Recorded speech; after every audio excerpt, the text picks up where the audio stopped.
Somos así y así somos. Una historia. Saludos.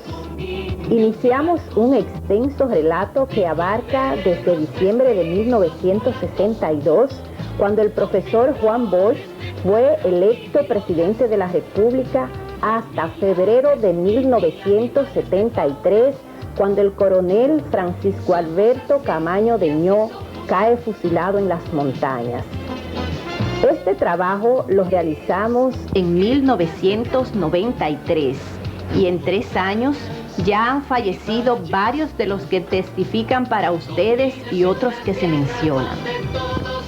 Pese a la diversidad de hechos que se presentan, la serie la titulamos Francis Camaño, su vida, su tiempo y su historia, por considerar al coronel de Abril el personaje más significativo de la década subsiguiente a la desaparición de la tiranía de Trujillo. En él se sintetizan las mutaciones sociales y políticas de la sociedad dominicana de su época. Con una entrega biográfica entramos al primer capítulo, Francis Camaño, su vida, su tiempo y su historia.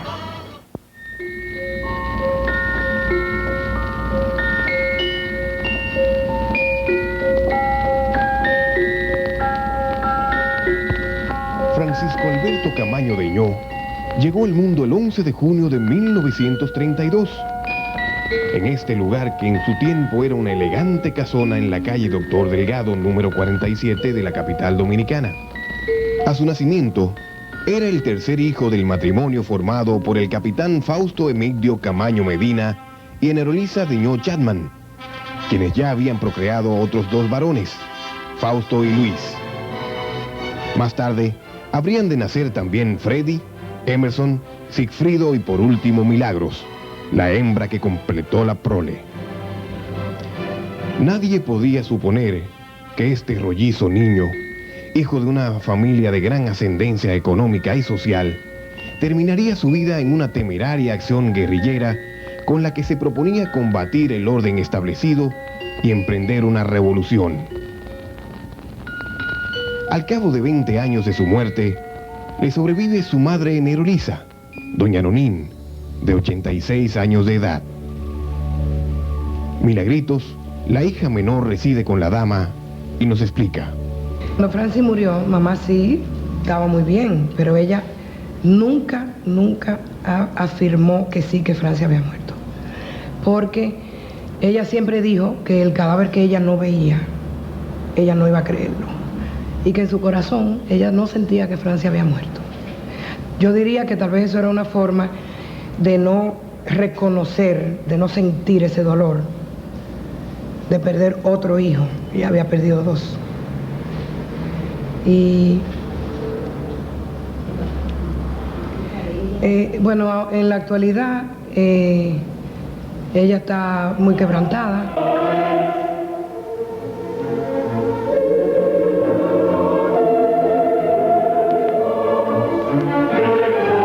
Quebrantos de salud, doña Nonín falleció 6 semanas después de que le hiciéramos la grabación.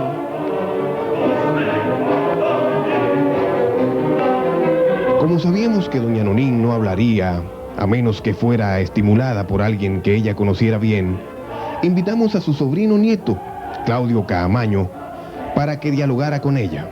¿Usted se acuerda cuando la guerra le puso a Francis todos sus bienes? Pues se lo llevó allá, para que lo usara para la guerra, que él no lo usó. Lo que usted tenía, se lo llevó. Lo que yo tenía. Él me entregó, sí, él me entregó un sobre con todas las propiedades. Sí, señor. Me dijo, mira lo que mamá me trajo, casi llorando me lo dijo. Entonces, estaba muy emocionado. Entonces me decía que con la cabeza me lleva, ay Nonín, no hagas eso, que tú lo vas a necesitar. Acuérdate que somos muchos. Acuérdate de eso, te decía yo. Pero no tocó nada, ¿verdad, tía? Él usó parte de ese dinero. No, eso sí no tenía dinero, porque como yo le diera a él 50 o 100 pesos, iba a las manos de él con mucha mucha honradez. Pero yo quiero que usted me hable último chin de Francis. ¿Qué es lo que usted más recuerda? No, yo de él, Para que vaya a descansar. lo más que recuerdo, digo lo más, ¿no? Que lo tengo muy presente. Él fue un muchacho muy bueno y me quería.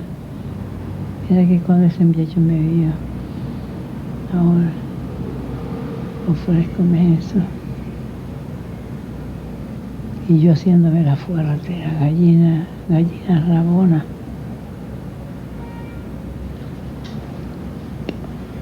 Así es la vida. Señor, tú eres muy grande y poderoso. Yo necesito que tú pases tu mano ahora mismo delante de estos individuos que están aquí, entre ellos familiares, para que se me quite por completo esa dolama que tengo en todo mi cuerpo y sobre todo en esa pierna derecha. Si se me vuelve una porquería. Doña Nonín murió poco después.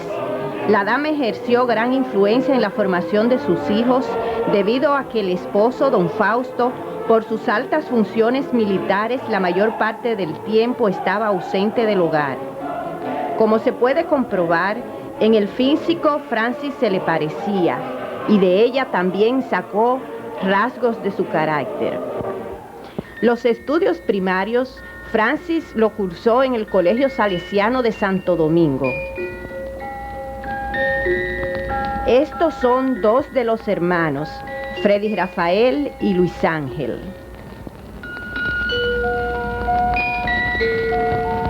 Freddy nos explica las circunstancias por las cuales su hermano, muy joven, fue a dar a la Marina de Guerra. En 1947 salimos hacia Estados Unidos a estudiar a una academia militar, Riverside Military Academy, en Atlanta, Georgia. Luego de haber pasado un año, el hermano mío mayor, Francis, tuvo que venir y yo vine meses después por una enfermedad también para acá. Luego no nos fuimos otra vez. Se quedaron los dos mayores a terminar allá su carrera de bachiller. Nosotros seguimos aquí en La Salle. Francis siguió aquí también su estudio normal, en bachillerato, pero era un poco renuente a la cuestión de los estudios y eso motivó, él tenía mucha tendencia de jugar gallo, tenía muchos gallos en casa, en el patio, y eso a veces lo ocasionaba sacar algunas notas bajitas, menos en las matemáticas, en eso siempre iba bien. Eso motivó a que papá un día decidiera que ya no había más gallos. Yo recuerdo que el día del incidente de los gallos, lo que ocurrió fue que papá puso a pelear un grupo de gallos para que se le eliminaran ellos solos, el resto se mandó a una finca que teníamos, y eso motivó, cuando Francis vino en la tarde, de ver que ya no había traba de gallo, eso lo puso muy renuente y muy rebelde a estudiar. Al extremo que yo diría que influyó en que él decidiera, en el mismo colegio de La Salle, no seguir estudiando. Eso fue una decisión que tomó un lunes y simplemente llegó al curso mío. Yo estaba en el 8º curso, recuerdo, y me dijo, mira, acabo de regalar todos los libros. Entonces yo le pregunté que qué libro. Me dijo, no, los míos, no estudio más. Digo, pero eso te va a traer problemas. Efectivamente, a poco rato llamaron a papá y él vino. Y él le preguntó en un pleno curso que tomara la decisión que iba a tomar, pero ahí. O sea, no era en casa ni en ningún sitio, sino ahí en el mismo curso, en el aula. Y él le dijo que no, que él no ha estudiado más, no quiere seguir estudiando, que él quería ser piloto. Y papá le dijo que no, que piloto jamás, por el riesgo que había. Entonces él decidió, le dijo, no, entonces me engancho a la Marina. Dice, no, usted no se engancha, usted se va ahora mismo para la Marina. Y lo envió, y lo lo engancharon como guardia marina, brazo. Fausto Emilio Camaño Medina era el padre de Francisco Alberto, hijo de inmigrantes españoles, nacido en San Juan de la Maguana. Ingresó a la Policía Nacional con el rango de segundo teniente cuando en 1922 las tropas de ocupación de los Estados Unidos reclutaban jóvenes dominicanos en los aprestos para evacuar el país.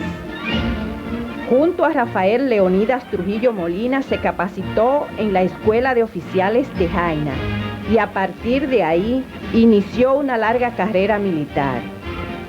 Casó con doña Enerolisa en 1927, siendo entonces capitán. Su adhesión a Trujillo fue total y ya para el 1945 era general de brigada. Sus ausencias del hogar originaron que sus 3 hijos mayores se criaran especialmente traviesos y poco dados al estudio. El padre optó por enviarlos a la Academia Militar Riverside en la Florida, Estados Unidos. La señora María Paula Acevedo Guzmán, junto a sus hijos Alberto y Francito. A través de la historia de ella, relataremos lo más relevante en la vida de Francis Caamaño, en los primeros años que estuvo en la Marina, debido a que Francis no logró descollar por las siguientes razones. Primero, cuando ingresó a ese cuerpo armado en 1949, ya el curso tenía 8 meses de empezado y comenzó en franca desventaja con relación a sus compañeros de promoción. Segundo, Francis anhelaba ser oficial de Marina, pero no había completado el primero de bachillerato y carecía de los conocimientos básicos para el cálculo matemático y la astronomía indispensables para la navegación marítima. Tercero, era proclive al mareo, algo inaceptable en un oficial de marina. Cuarto, de todos los guardiamarinas, era el más joven y el más inmaduro. Para compensar todas estas limitaciones, Francis procuró descollar en la práctica del tiro al blanco. Cuando concluyó el entrenamiento básico como guardiamarinas, el joven Camaño fue asignado al destructor D-101 Trujillo, en la base naval de Las Calderas. En 1950 fue tripulante del vapor Culister, que viajó a Brasil en busca de unas armas que Trujillo había comprado. Esta fue una de las escasas misiones marítimas en que Francis participó, aunque la mayor parte del viaje la pasó en su camarote afectado de mareos que le impedían mantenerse en pie. En 1951, contando con 19 años de edad, Francis fue ascendido a alférez de fragata y en enero de 1952, debido a la imposibilidad de que fuera oficial de embarcaciones, fue transferido a tierra.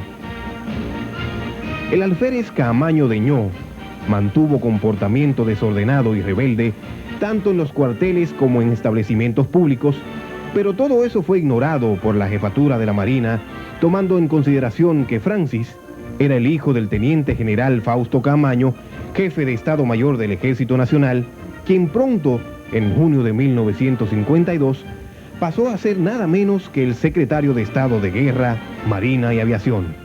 Aquí, en esta parte en que el padre de Francis ostenta la más privilegiada posición política, militar y social, entra en escena María Paula Acevedo Guzmán, en la época joven de San Pedro de Macorís, hija del inmigrante puertorriqueño Fernando Acevedo y la dominicana María Guzmán. Los padres de María Paula, Chichita, se separaron cuando ella era pequeña, y para el sustento de María Paula y su hermano Alejandro, la madre trabajaba en una fábrica de camisas, y para remate, es de piel oscura, cosa inadmisible en familias de la alta sociedad por los años 50. Doña María, en la época, tenía otro compañero que no era el padre de Chichita y se desempeñaba como platero. A solicitud de la propia señora María Paula, nosotros no entraremos en los detalles más íntimos de este pasaje. Solo explicaremos lo indispensable para poder armar el relato de la vida de Francis en su juventud. El hoy contraalmirante retirado Manuel Ramón Montes Arache era uno de los amigos íntimos de Francis en la época en que empezó el romance con Chichita y lo primero que nos explica es el comienzo de su amistad entre él y Camaño. El inicio de la amistad mía con Francisco Alberto, mejor si me lo permiten, con Francis, como lo recordaremos toda la vida. Se inicia, no estoy totalmente cierto, pero sería a mediados, a finales del año 50 por ahí. Precisamente ya él había egresado de la Academia Naval, no por terminación de curso, sino que había pasado ya a formar parte del cuerpo de oficiales. Y era más bien íntimo amigo de un compañero de infancia mía y de estudio además, que era superior a nosotros dos en ese tiempo, que era Julio Alberto Ruiz Santamaría, que posteriormente llegó a ser un jefe de Estado Mayor de la Marina y comprometido en la historia cuando el golpe de Estado de Juan Bosch. Bien. ¿Qué pasa? Al ser íntimo amigo de Chanquilón, pues se cerró la amistad.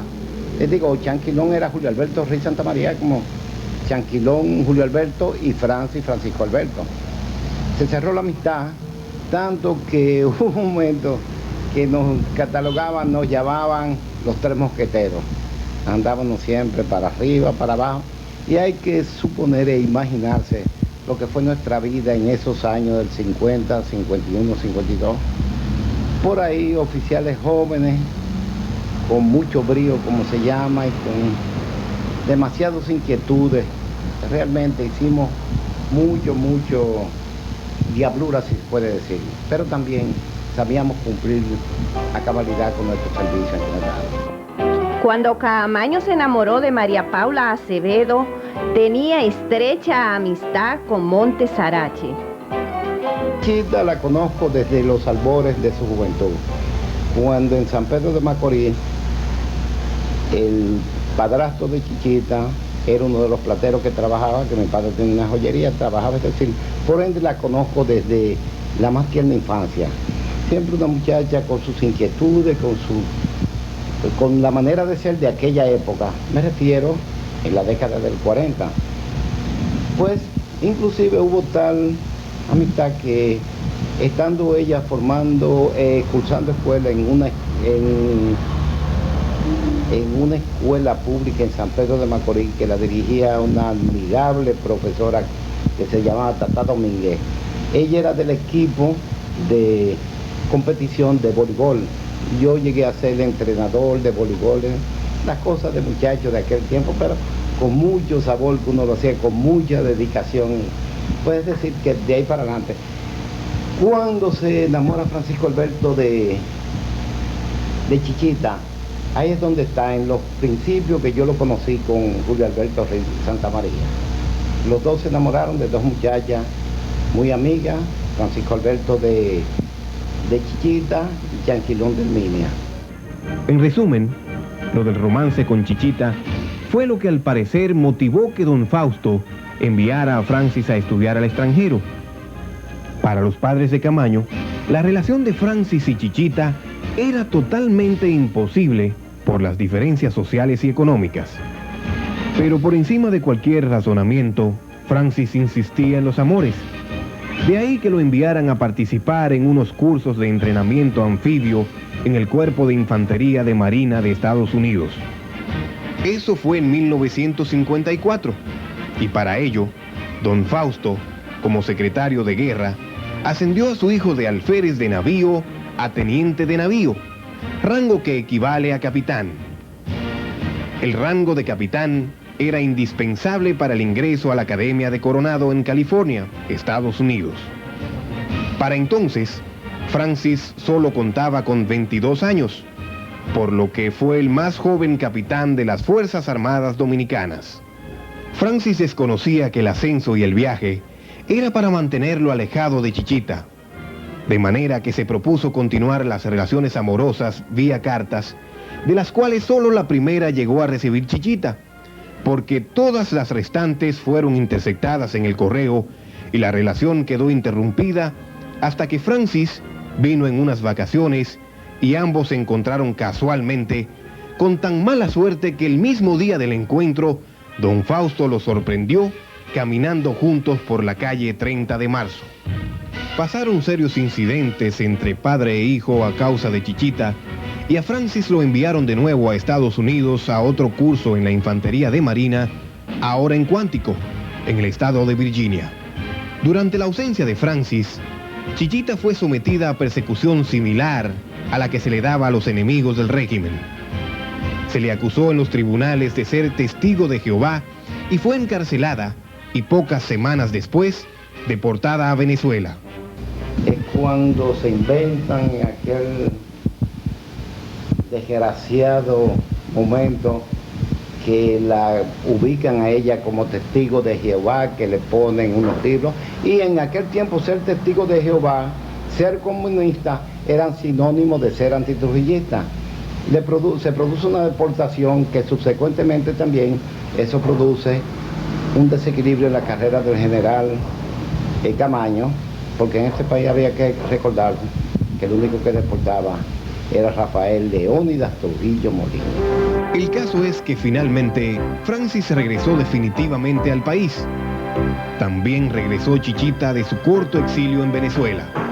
Yo recuerdo muy bien que recién llegado se produce un hecho gracioso en la vida amorosa de un individuo, porque el amor es siempre bello, ¿no?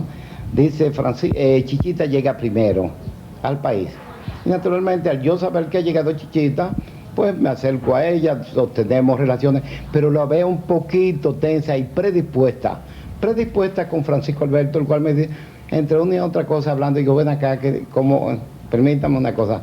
Yo le decía a Francisco Alberto, el Zulú, el gran Zulú. Él me decía a mí cara pintada. Voy a explicarle el porqué.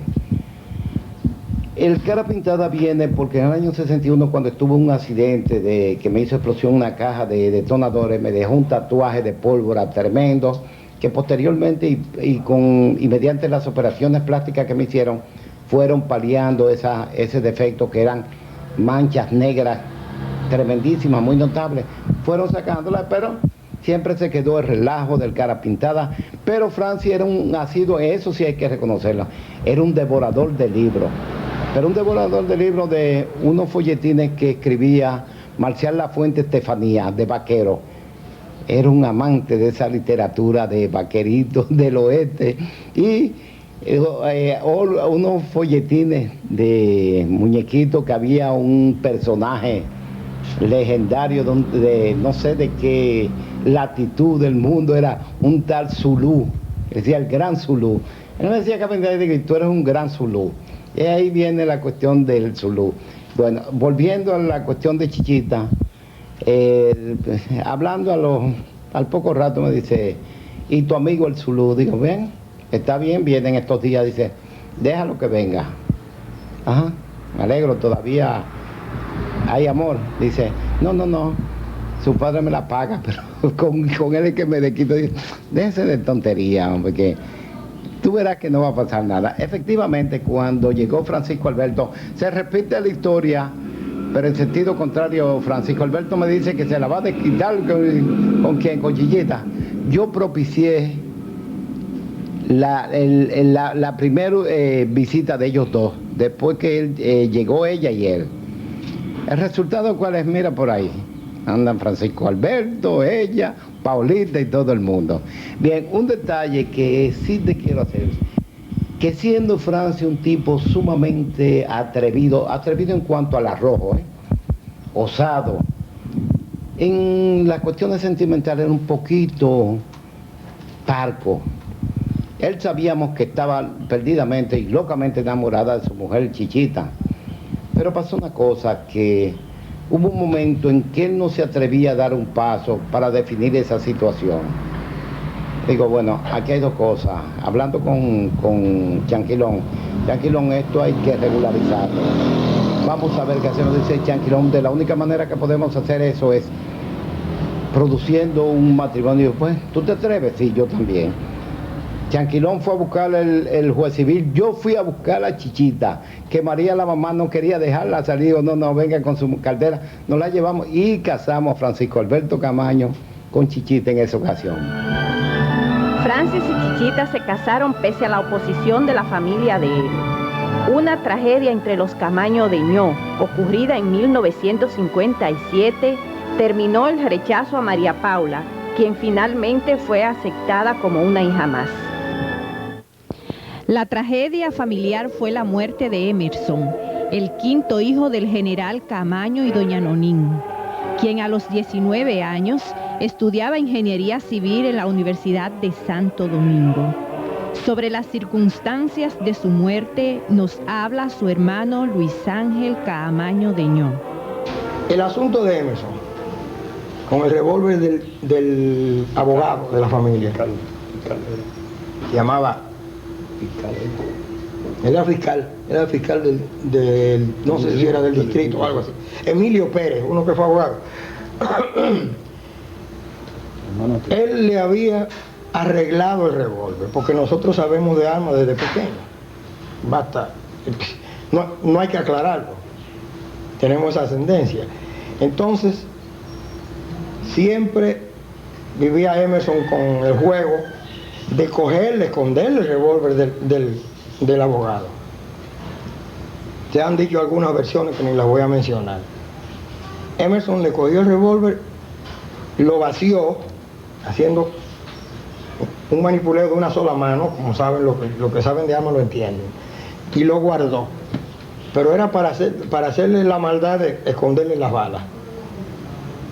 Cuando Emerson le pidió el carro prestado al abogado, que iba a dormir la siesta, y que él no se lo quiso prestar, le dijo, pues te voy a pegar un tiro con el revólver.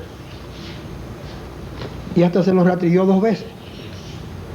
Ya por la incomodidad que sintió el abogado, con eso no se juega, que eso es peligroso, si se sale un tiro, tu pai nos va a meter preso a todito, principalmente a mí. Él le hizo una demostración de que no estaba cargado el revólver, hasta ahí, ya. Se disparó, tenía una bala que se había quedado. El que juega con armas, siempre pierde. Si alguien dijo otra cosa, de que estaba jugando con ruleta rusa, esos son inventos. Los testigos ahí son el mismo abogado y un compañero, ¿cómo se llama ese muchacho que es ingeniero? Roque. Fernando Roque. Así que no hubo ningún suicidio tampoco, como han querido decir algunos políticos queriendo tapar con la muerte de mi hermano. Entonces, él le atribuyó a Emilio y a la amiga, queriendo tapar historias personales. Estamos viendo imágenes del entierro de Emerson y como pueden observar, al mismo asistió Rafael Leonidas Trujillo. Nota al margen. En su matrimonio con María Paula Acevedo de Camaño, Francis procreó 3 hijos. Alberto Alexander, de profesión abogado, Francis Alexander, licenciado en Ciencias Sociales, y Paola Alexandra, también de profesión abogado. Lo que usted debe recordar en Nota al margen. Somos así y así somos. Cuando en 1959 Francis Camaño tuvo su primer hijo, contaba con 27 años de edad. Era capitán de la Marina de Guerra, con asiento en la base naval de Las Calderas, y luego lo trasladan al Ejército Nacional. En pocos meses lo asignan a la dotación militar del Penal de La Victoria. En La Victoria, la vida de Francis cambió totalmente. Porque cuando él llegó a la Victoria era un inadaptado. Pues él no era carcelero, ni nada de esas cosas, había nada de esas cosas. Y vivió unos momentos muy difíciles allí. ¿Por qué lo vivió? Te digo. Porque allí se encontró con una realidad que él no conocía. Convivir con presos, ver la situación de la cárcel, todo ese mundo de cárcel, que él no estaba acostumbrado a eso. Es de señalar que Francis y Chichita debieron mudarse al barrio de Oficiales de La Victoria y allá volvieron a contraer nupcias, debido a que cuando fueron a declarar el nacimiento de su hijo Alberto, se encontraron que el acta de su primer matrimonio había desaparecido, de manera que en el pobladito formalizaron nueva vez su enlace. Ella estaba embarazada de su segundo hijo. con nuestro hijo y la familia que nos juntábamos siempre, pues vivíamos felices. Pero a raíz de que él comienza a ver, a conocer en fondo lo que es la cárcel La Victoria, Francis se transforma de una manera increíble. Había veces que llegaba a la casa y no conversaba. Y yo decía, ¿pero qué es lo que te pasa? Porque yo no te he hecho nada. No es problema aquí, nada. Iba y se acercaba con Alberto, lo paseaba un poco, lo cargaba, si le estaba dando sus alimentos, él se iba y se los daba, y se iba con él a caminar por los alrededores, pero una persona como taciturna, una gente que tenía como una inquietud, una cosa muy grande dentro de él. Bueno, una noche ya cuando él llega, que le veo la cara como transformada y la cosa, digo, pero ven acá, tú tienes que tener algún problema, ¿por qué tú no me confías lo que tú tienes, Francis? Dice, no, es que yo no quiero llevarte esos problemas a ti, porque todas las mujeres de los militares no entienden muchas cosas. Realmente que las mujeres de la militar en esa época eran mujeres que vivían en un círculo, que no podían, casi nadie hablaba de lo que estaba pasando. Entonces me explica, dice que el coronel jefe de él lo había llamado porque ese día él había venido a la capital y cogió un carro público porque el carro estaba dañado, un carro muy grande que tenía ahí que parecía un almatrote. Y se montó en un carro y venía conversando con los que estaban en el carro, y resulta ser que en el carro venía un hermano de uno que estaba preso allí en La Victoria por cuestiones políticas. Y cuando llega, entonces lo que hacen es que lo requieren y le dicen como que... Y él se molestó. Por conversar ingenuamente con el hermano de un preso político, Francis confrontó un serio problema. Pero las cosas no se quedarían ahí. Cuando otro día viene ya fuera de sus cabales, y le digo, ¿pero qué? Lo dice, ay Chichi, lo que yo acabo de ver. Dice, yo he ido, estábamos pasando revistas en la Victoria, y fui a ver la cárcel y me he encontrado con que alguien de una solitaria me llamó, me dijo, Francis, y entonces él viró y él no reconoció la persona que era. Y entonces cuando lo reconoció que le habló, ya se había dado la noticia de que ese era un militar, era un teniente de la Marina, que se había dado la noticia de que se había perdido mal afuera, de que tuvo un accidente, pero era que el muchacho tenía ya sus problemas, sus inquietudes también, que no estaba de acuerdo con el régimen de Trujillo. Y cuando él le dijo, yo soy fulano, Francis no lo conoció. Si él no le dice el nombre, Francis no lo hubiese conocido jamás en la vida. Y cuando él volvió y habló con él, le dijo, ya yo sé que yo me estoy muriendo. Lo único que yo te pido, Francis, que me busques el cura del pueblo y me lo traiga para confesar, porque yo me estoy muriendo. Efectivamente, Francis lo hizo, lo llevó, eso le trajo una consecuencia muy desagradable, pero a él no le importaba. Entonces, él me contó todo eso. Fíjate si eso le causó a él le causó tanto, un impacto tan fuerte, tan grande, que de ahí se comenzó, esa noche se le sangraron las uñas, así de comérsela. Era sangre lo que echaba por las manos. Para esa época, su padre, el general Fausto Caamaño, ya no era el secretario de Estado de Guerra, Marina y Aviación, debido a dolencias cardíacas. En marzo de 1959, junto a otros altos oficiales veteranos, inició la formación de la llamada Legión Extranjera, que contrarrestaría cualquier invasión que surgiera por la efervescencia revolucionaria que había despertado el triunfo de Fidel Castro en Cuba. Mientras don Fausto estaba en sus aprestos de guerra, Francis Caamaño y Chichita recibieron la llegada de su segundo hijo, Francisco Alexander, y poco después se produjeron las expediciones de Constanza, Maimón y Estero Hondo. Doña Chichita nos dice: en eso había mucha movilización, mucha movilización de guardia, corre para aquí, corre para allí, y él me decía, mira, hay un desembarco, hay que tomar medidas de precaución porque dice que andan regados dispersos en todo el país, qué sé yo, que así que trata de tenerlos muy... yo estaba recién parida de Francito también, trata de mantenerte en la casa, de tener cuidado, por lo menos trata de que yo me sienta bien en mi trabajo, en lo que estoy haciendo, tú quedándote en la casa, tranquila. Digo, no hay problema, así será. Como a los 10 o 12 días de eso, que comienzan, que llevaron los presos para la Victoria, eso fue ya, imagínate, el hecatombe, aquello, para él. Pero en eso lo mandan a buscar del centro de enseñanza, del CEFA. Cuenta que la llamada del CEFA la alarmó muchísimo. Pensaba que Francis externaría quejas por lo que había visto en la cárcel de la Victoria, de manera que desde por la mañana que él se fue estuvo pendiente a la carretera en espera de Francis, quien regresó pasadas las 3 de la tarde. Lo vi contento. Dije, no, toda aquella angustia que yo tenía, y aquel tormento, justificado o no injustificado, yo digo para mí que era justificado, porque yo sabía por qué lo decía y lo pensaba. Él dice, mira, tenemos que irnos de aquí. Así que tú mañana comienzas a recoger todo, que nos vamos para la capital. Digo, pero ¿y dónde? Me dice, no, vámonos para el apartamento de nosotros, del doctor Delgado. En este momento, lo tenían, estaba alquilado y el que estaba desocupado era el de abajo. Y efectivamente hicimos la mudanza y vinimos para acá.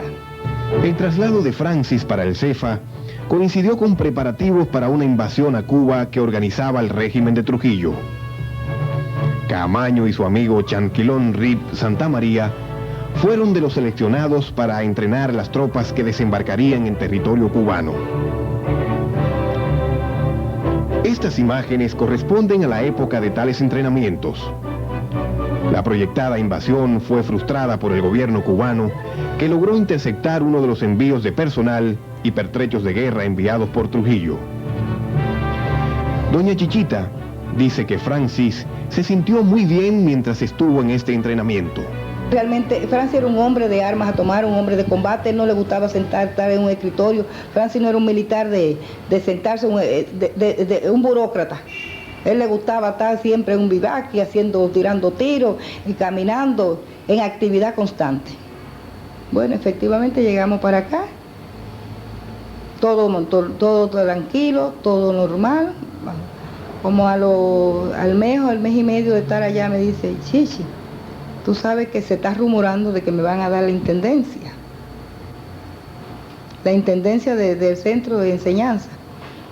Digo, mira, Francia, salimos del subdesarrollo, porque imagínate tú, una situación, déjame decirte algo muy importante, Francis jamás en la vida aceptó ayuda de nadie, ni de su padre. Tuviéramos necesidad o algo, él decía, aquí en esta casa es lo que yo entro. Si espontáneamente ellos nos quieren hacer un regalo, yo lo acepto, pero no pido, porque había veces que nos sentíamos apretados. Y yo decía, pero me decía, ni se te ocurra, que esto es mi responsabilidad, mi familia es mi responsabilidad. Bueno, yo me puse contentísima, digo, bueno, la vida le va a cambiar.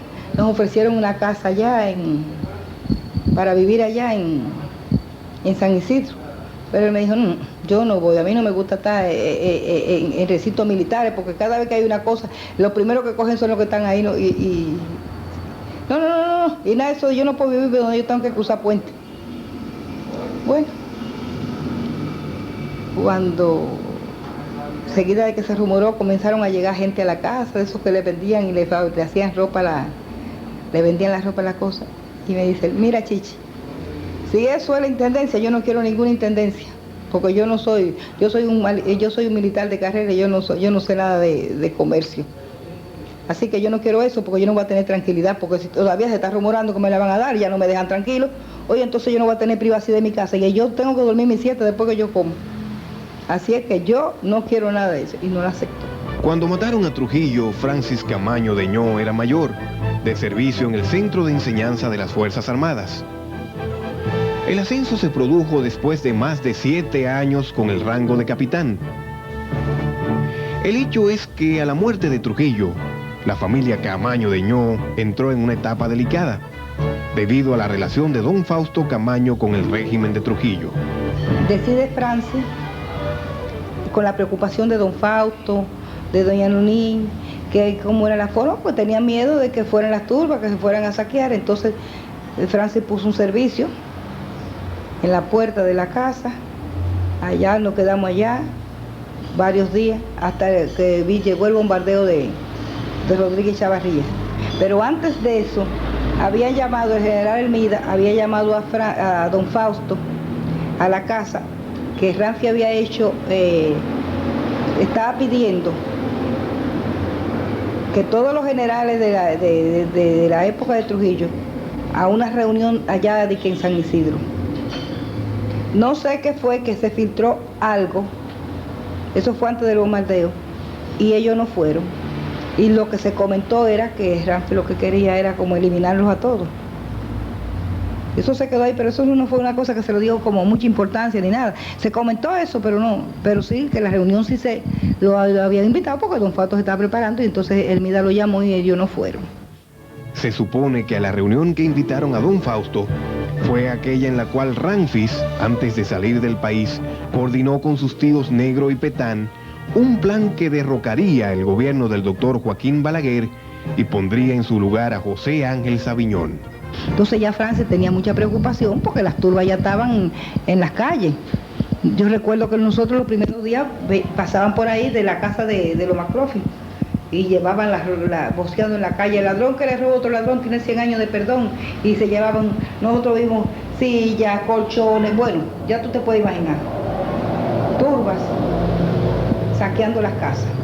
Entonces Francis decide que doña Nunín se vaya con Milagrito del país, y entonces Francis decide que para que don Fausto no se quedara solo, porque ya todo el mundo quería volver para su casa, y eso, mudar a don Fausto de la casa hasta que él lo pudiera sacar del país, y así lo hizo. El 19 de noviembre de 1961, cuando el golpe del general Rodríguez Echavarría junto al coronel Rafael Tomás Fernández Domínguez, Camaño tuvo que combatir en San Isidro contra los aviones que finalmente obligaron a la familia Trujillo a abandonar el país. Luego de los hechos del 19 de noviembre de 1961, en que se materializó el contragolpe del general Pedro Rafael Rodríguez Echavarría y los Trujillo debieron salir del país, es que Elías Wessing y Wessing es designado jefe del centro de enseñanza y Francis inicia una gran amistad con este. Se visitaban, yo recuerdo que nosotros nos reuníamos, ellos vivían en el ensanche Osama, 2 o 3 ocasiones estuvimos juntos en casa de unos amigos y nos reuníamos así, pero ya la gente estaba como más tranquilo, todo el mundo así. Durante la accidentada gestión de Rodríguez Echavarría en la Secretaría de las Fuerzas Armadas, el país vivió una etapa irrepetible de manifestaciones callejeras, las cuales no solo eran reprimidas por la policía, sino por los hombres de los distintos cuerpos armados, de manera que, aunque el mayor Francis Camaño pertenecía al CEFA, participaba en las operaciones antimotines, en las que se destacó porque, hablándole con firmeza a los manifestantes, conseguía resolver los problemas sin que fuera necesario el uso de la violencia. Hasta el New York Times llegó a comentar en sus páginas los dotes de mando del joven oficial Camaño. El 16 de enero de 1962 se produjeron los incidentes del Parque Independencia, los cuales se originaron por una manifestación convocada por la Unión Cívica Nacional, en la que se exigía la instauración de un gobierno sin el doctor Balaguer y Echavarría. Altoparlantes colocados en el balcón del local de la Unión Cívica exigía a todas voces la salida de Balaguer y Echavarría, y como a las 3:30 de la tarde, 6 tanques de guerra aparecieron apuntando hacia donde estaban los altoparlantes. Comandaba a los tanques el teniente coronel Manuel Antonio Cuervo Gómez, quien ordenó callar las bocinas, y como los cívicos se negaron, el oficial ordenó poner una escalera para desmontarlas. Cuando empezaron la operación de poner la escalera, la multitud fue tranquilizada por dirigentes de la Unión Cívica. En medio de un silencio sepulcral, los militares desisten de quitar los altoparlantes y retiran la escalera que le fue arrebatada por la multitud y empezaron nueva vez las consignas contra Balaguer y Echavarría.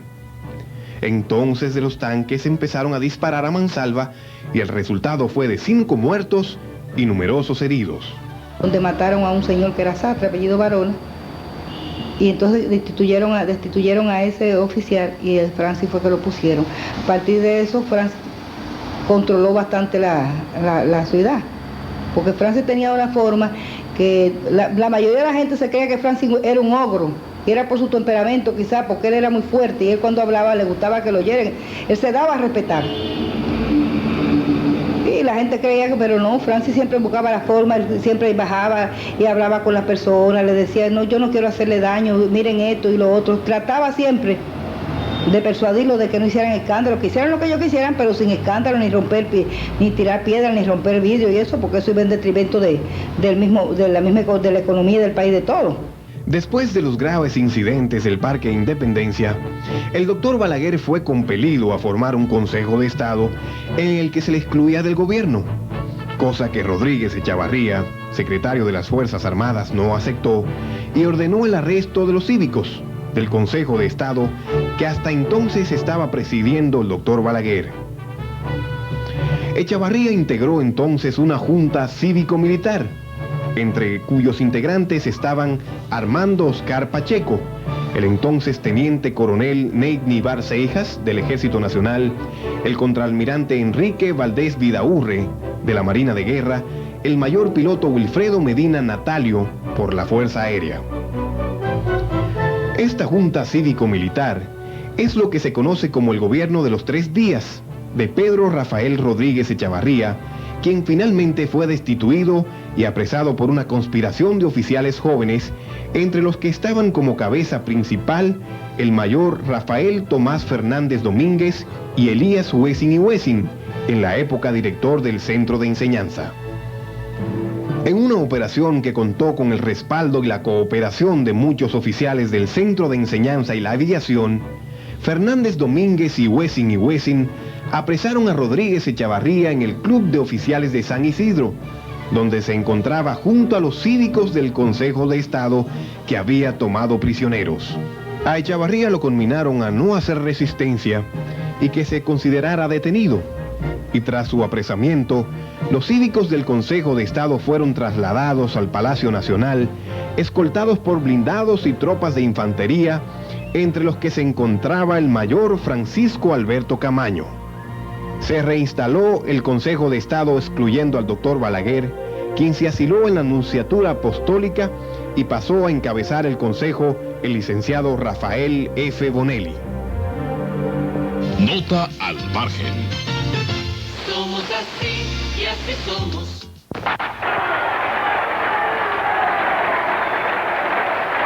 Las misiones antimotines que Francis Camaño tuvo que cumplir en los accidentados meses posteriores a la muerte de Trujillo le crearon aval para que una vez el Consejo de Estado designó al general Belisario Peguero en la jefatura de la policía, lo seleccionara para que dirigiera la tropa de choque de la institución.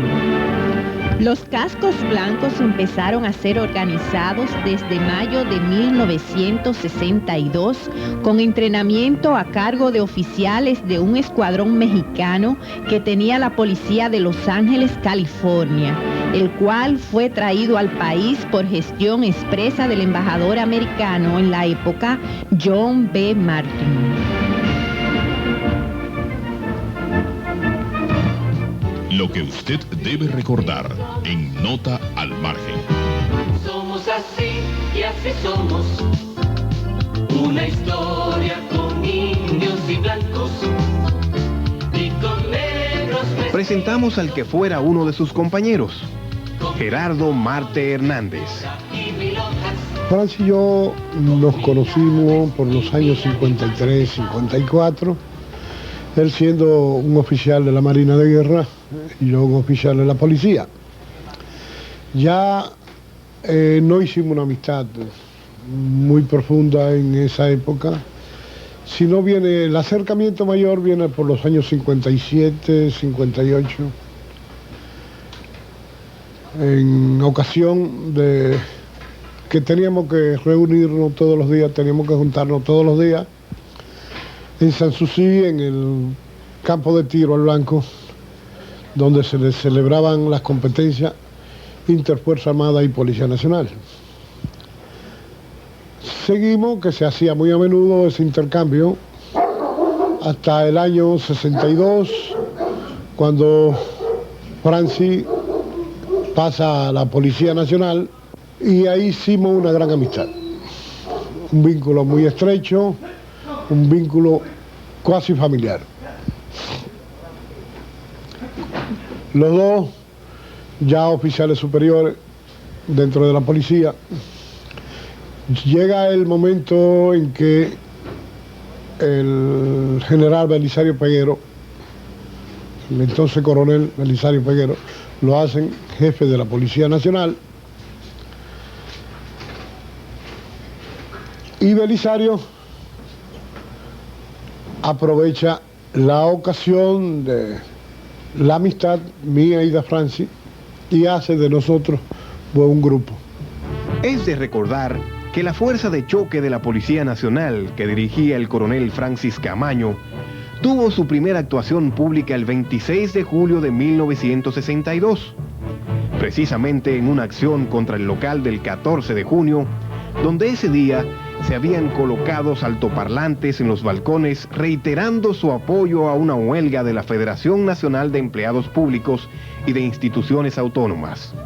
Los cascos blancos al mando de Camaño irrumpieron en el local lanzando bombas lacrimógenas. Silenciaron las bocinas y destrozaron el mobiliario. A nadie se le dio explicaciones por la acción y desde su estreno los antimotines se convirtieron en la fuerza pública más antipopular en los años siguientes a la desaparición de Trujillo. Indefectiblemente que sí, que a Franci se le tildó de un policía represivo, y en ocasiones lo era. Digo, si es que se llama represivo, tener que cumplir con sus obligaciones, porque desgraciadamente todas las actuaciones de la policía contra quien se actúa es una represión, buena o mala, con razón o sin ella, se le señala como una represión. Sí, en muchísimas ocasiones tuvimos el coronel Camaño y yo la ocasión de actuar junto a la calle, en la universidad, en más de una ocasión, donde él cumplía con lo que entendíamos era nuestro deber. No podemos negar que todavía en el año 62 teníamos, tal vez más allá, una mentalidad trujillista. Éramos hechos de una escuela del trujillismo. En ese tiempo, pues, los comunistas se nos había imbuido que comían gente, eran come gente, un lavado del cerebro, te cambian tu criterio, te cambian tus ideas, y tú tendrías que cambiar totalmente.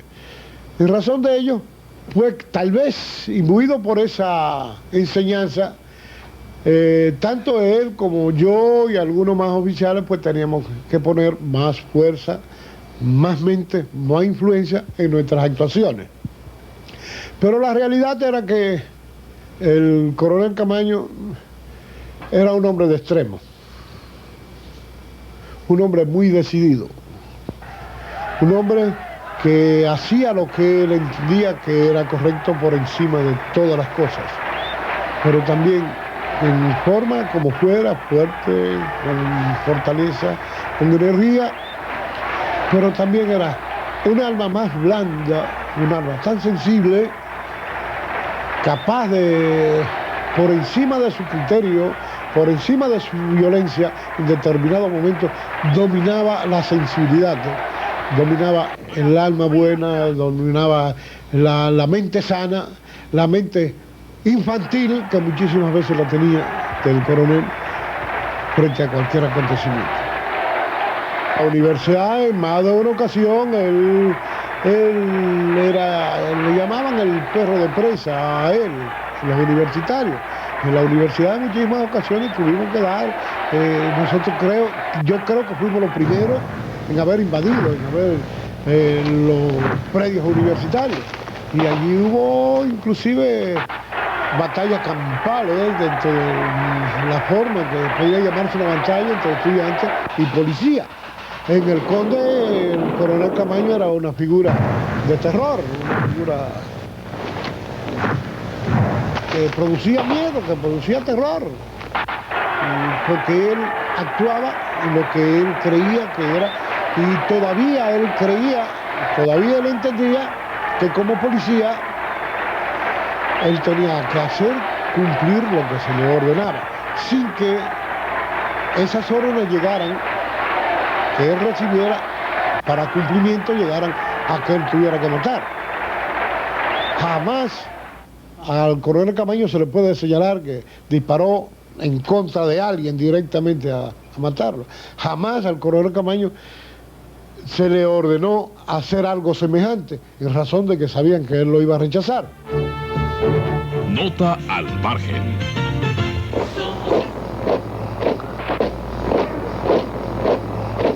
Durante la tiranía de Trujillo, la Policía Nacional estuvo relegada a un segundo plano. No habían desórdenes callejeros. Muy pocos se atrevían a robar en los domicilios y las manifestaciones públicas se limitaban a actos de adhesión al régimen. La seguridad corría por cuenta del Ejército Nacional y el Servicio de Inteligencia Militar SIN. Cuando se creó el Consejo de Estado, la policía empezó a tomar vuelos. La situación política era de constantes manifestaciones públicas, por lo que equipar bien a la policía era un asunto de supervivencia para el gobierno. El jefe de la institución, general Belisario Peguero, logró acumular tantos armamentos, recursos económicos y poder que estuvo a punto de provocarse una confrontación entre la policía y las Fuerzas Armadas. Lo que usted debe recordar en Nota al Margen. Somos así y así somos. Cuando las grandes potencias estaban inmersas en la Guerra Fría, las tensiones mundiales eran tales que hicieron posible que un policía anticomunista y represivo se transformara hasta morir por principios totalmente contrarios a los aprendidos. Pasamos al capítulo 2. Y así somos. Con ríos que nunca se acaban, con montañas y valles